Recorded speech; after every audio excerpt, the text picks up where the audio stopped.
स्नेहल, इथे संपूर्ण कुटुंब अजित पवार यांचं, संपूर्ण पवार कुटुंब इथे उपस्थित आहे.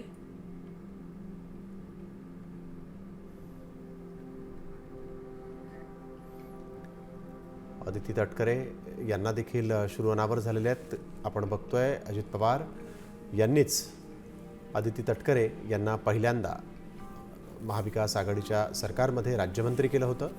त्यानंतर थेट कॅबिनेट मंत्री अदिती तटकरेंना केलं आणि अर्थातच अदिती तटकरे यांना अजित पवारांना च्या निधनानंतर अश्रू अनावर झालेले आहेत.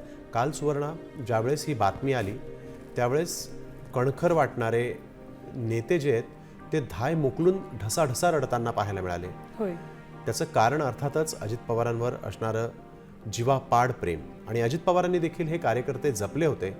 त्याचमुळे आपण बघितलंय की अजित पवारांसाठी हे कार्यकर्ते धाय मोकलून रडत होते. हसन मुश्रीफ असू देत किंवा मग अनिल देशमुख असू देत, निलेश लंके, अमोल मेटकरी, सरोज अहिरे, रुपाली ठोंबरे, रुपाली चाकणकर, रुपाली ठोंबरे या अगदी अलीकडच्या काळातल्या आहेत. मात्र हसन मुश्रीफ, अनिल देशमुख यांच्यासोबत अजित पवार यांनी अनेक वर्ष काम केलं होतं आणि त्या नेत्यांनाही काल ज्यावेळेला अजित पवारांच्या बाबतीतली बातमी कळली त्यावेळेला त्यांनाही आपले अश्रू आवरणं कठीण झालं होतं. काम करणाऱ्या माणसाची अखेर झाल्यामुळे महाराष्ट्र दुखावलेला आहे. आज अजित पवार केवळ 6 वेळेस उपमुख्यमंत्री राहिले, अनेक वर्ष बारामतीचे आमदार राहिले, तरी देखील अजित पवार यांची महाराष्ट्रातल्या घराघरात कामाचा दादा अशी ओळख होती. अजित पवारांपर्यंतचा रीच हा सर्वसामान्यांचा होता.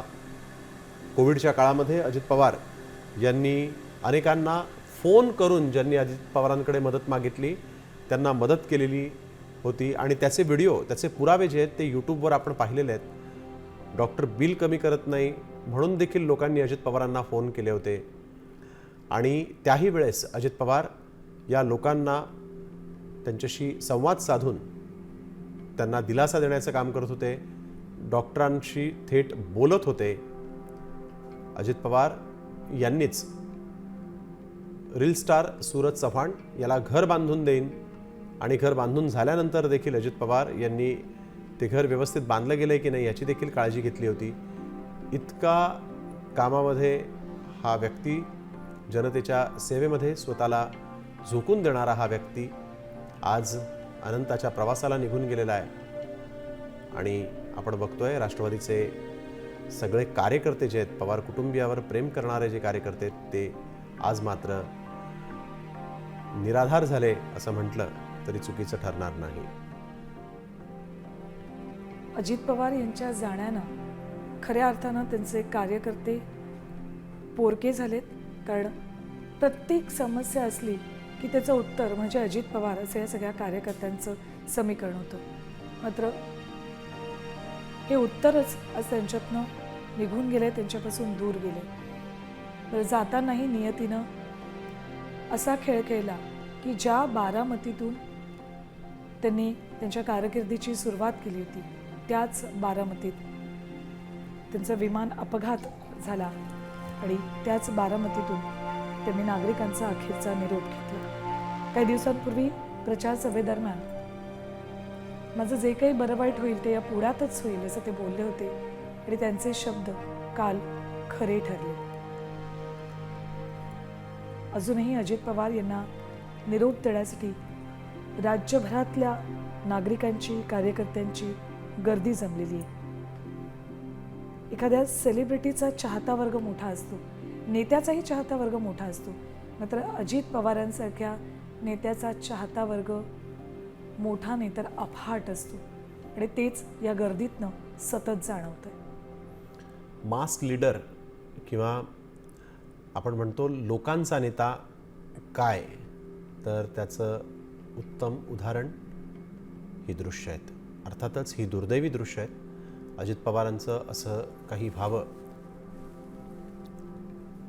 असं कोणालाही वाटून गेलं नव्हतं, परंतु आज आपण बघतोय अजित पवार यांना अखेरचा निरोप देण्याची वेळ त्यांच्या चाहत्यांवर आलेली आहे.